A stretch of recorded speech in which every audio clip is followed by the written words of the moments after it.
असम के दीमा हसाओ जिले में महाबल सीमेंट प्राइवेट लिमिटेड नामक एक निजी कंपनी को करीबन 3000 बीघा जमीन आवंटित करने के असम सरकार के इस फैसले ने एक बड़ा विवाद खड़ा हो गया है। यह जमीन एक आदिवासी आरक्षित क्षेत्र और पर्यावरण की दृष्टि से संवेदनशील मानी जाती है, जिस कारण यहाँ के आदिवासी समुदाय और पर्यावरणवादियों में गहरा आक्रोश है।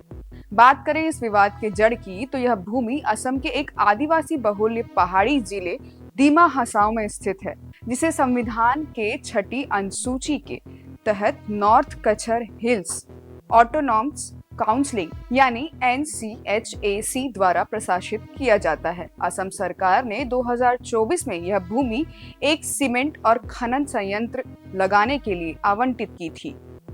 यह क्षेत्र अपने वन्यजीवी और गर्म पानी के स्रोतों के लिए जाना जाता है।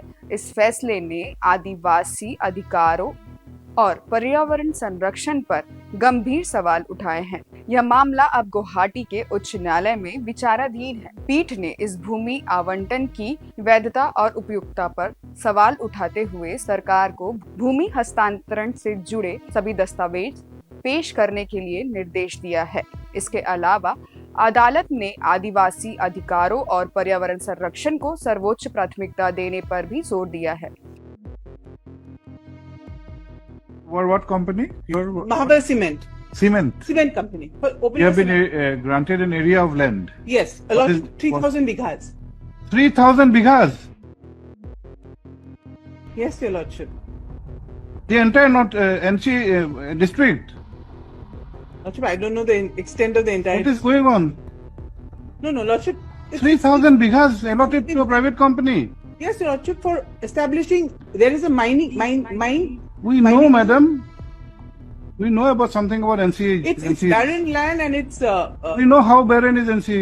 बात करें सार्वजनिक और राजनीतिक प्रतिक्रिया की, तो इस विवाद ने आम जनता के बीच तीखे बहस छेड़ दिए हैं। इस मामले में अडानी समूह का नाम भी गलत तरीके से जोड़ा गया है, जिसे समूह ने आधिकारिक तौर पर खारिज कर दिया है।